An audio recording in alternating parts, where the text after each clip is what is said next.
Up everyone, if you're selling on eBay Canada, shipping can either make you money or destroy your profits. I've lost hundreds to wrong weights, dimensional pricing, and eBay's default settings. So today, I'm going to show you exactly how to set up your eBay shipping policies the right way so you can never overpay again. My name's Shaden and I've shipped thousands of packages across Canada and internationally. Everything from VHS tapes to heavy electronics. I've made every mistake possible, so this video is basically the guide I wish I had when I started. So without further ado, let's dive right into it.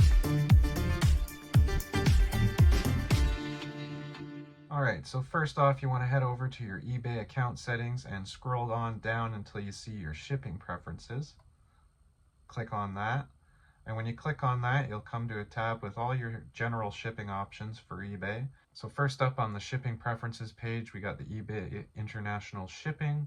This is just whether or not you're enrolled in eBay's International Shipping program. I highly suggest you enroll in it if it is available to you.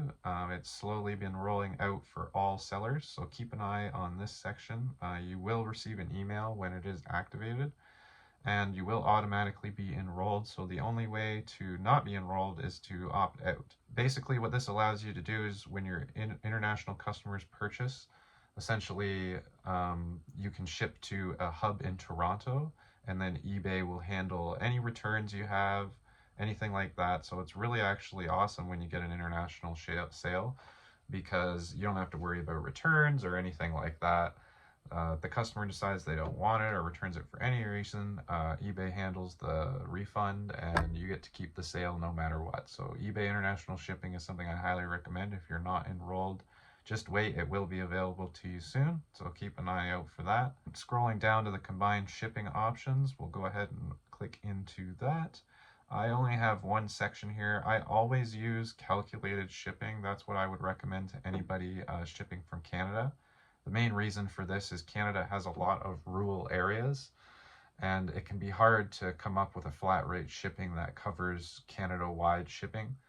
Essentially, one thing might cost you $20 to ship one province over, and then you'll get an order for somewhere like the middle of Yukon, where someone wants to order a camping grill off you because they live in an igloo, and it ends up costing $150 for the shipping label, and if you have flat rate set, the customer's just going to pay $19.95, and that's either going to force you to ship the item and lose money on the order, or cancel the order altogether, and neither is a good option. So basically what this calculated shipping rule here is it just if a customer buys more than one item at once, I have it set to combine all item weights. So basically it'll combine the weight of two items if customer purchases two items or more, and then add that into the calculated shipping that the customer sees. So that way there's no way for you to lose money if a customer orders two large bulky items and wants them shipped together. Instead of charging them for one shipping label calculated by one weight of one item, it'll actually take both items, add the weight together, and then calculate the shipping based on that new weight. So this is definitely a setting you want to have set up. The next important option you want to see down here is carrier rate settings. You definitely want to enable eBay discounted rates. This basically allows customers to get the same discount on the shipping label that you get. That way they're not seeing crazy prices for shipping labels. The way you make money on shipping is just by increasing the dimensions when you actually list the item, and that just creates a buffer zone to protect you from overcharges during shipping. So make sure you have this box checked right here. Next, down here at dispatch and handling, this is basically just where you set which days you ship and your times.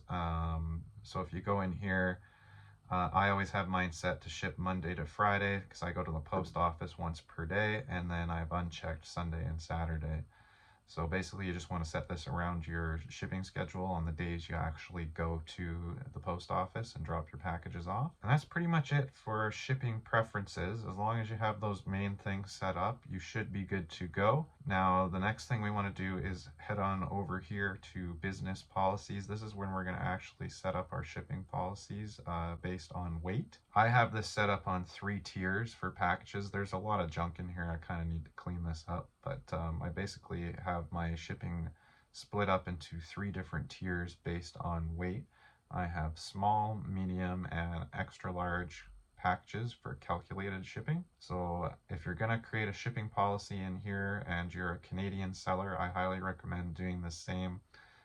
The reason we have this set for 200 grams and under is because any packages that are 200 grams and under can be shipped via Canada Post Light, which is a huge savings. So you want to use that for light, small, and inexpensive items. It's basically the only way you can ship them profitably. We used to use letter mail, but the prices increased so much that you just might as well send it Canada Post Light because there's not much difference. And you'll actually have tracking. So if a customer claims they didn't get something, you can check the tracking to see if they actually didn't receive it. So to create a shipping policy, you just want to go up here to the right and click on Create Policy and head on down to Shipping. And this is where you give your shipping policy a name. So if you're making your small shipping policy, you can type in small. It doesn't matter what you type in here because the customer won't see it. I would put 200 grams and under, so you know that this is for the Canada Post Light packages. You can put a description if you want, but it's not necessary. You just scroll on down here, shipping method. This is small to medium packages. And we're going to go ahead and set up the domestic shipping. So you want to do calculated, cost varies by buyer location. And then you can add your primary service. For domestic, your primary service should, for this particular size tier, should always be Canada Post Light. And then additionally, you can add other services for customers that don't like Canada Post. Maybe they want to ship UPS or FedEx Ground. You can add those in as well. And this will display the extra options to the customer if they decide they want to pay more or less. It also gives them options. Sometimes stuff is cheaper depending on which carrier it is, depending on their location. So it just gives customers more options. Okay, and then scrolling down to international shipping. If you're enrolled in the international shipping program, you'll see that option here already. But you still want to go ahead and add additional services just in case the international shipping program isn't available to them for whatever reason. Just make sure you cover all your bases. Really the only thing you can really use for this is set it up for ships worldwide. The only thing you can really use for this is Canada Post Tracked International. That's what you want to use. Just to give them another option. And we'll go ahead and save that. Just make sure you change this to cost varies by location, and then you should be able to save it. There you go. And now when you create a listing, you'll be able to see that shipping policy come up when you select the shipping. Just make sure you enter in the dimensions as best you can. All right, now that we've gone through how to actually set up your shipping policies, I want to talk about a few more things that you might run into when you're going out to ship. Number one is bubble mailers. If you're shipping small, light items in bubble mails, always make sure you fold them over and tape them down as flat and tight as possible. Canada Post uses something called volumetric weight or cubing. It basically means if your package looks too big, even if it's light, they'll charge you like it's heavy. So keep those packages small and low profile to avoid getting hit with surprise light charges. Right now, Canada Post US shipping is still disabled in a lot of eBay listings. So if you select worldwide under your international settings, don't worry. eBay will automatically filter out countries you can't ship to. What you should do though is add a second shipping service for UPS standard to the USA. That way your American buyers can still place orders while the Canada Post mess sorts itself out. Keeps your listings visible and avoids missed sales. Another big tip is figure out what box size fits the majority of your inventory and just stick with those. Order them in bulk so you always have the right sizes on hand. For everything else, hit the dumpster dive for clean boxes. Ask your friends and family to save theirs, or check Facebook Marketplace. Sometimes people are giving boxes away for free. Never buy bubble wrap. It's way too expensive for what it is. Tons of local businesses literally throw it away every week. I get mine from the local weed dispensary.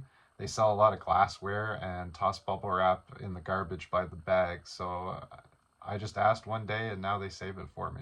Problem solved. So yeah, that's pretty much it. If I missed something or you've got your own shipping hacks that save you money, drop them in the comments below.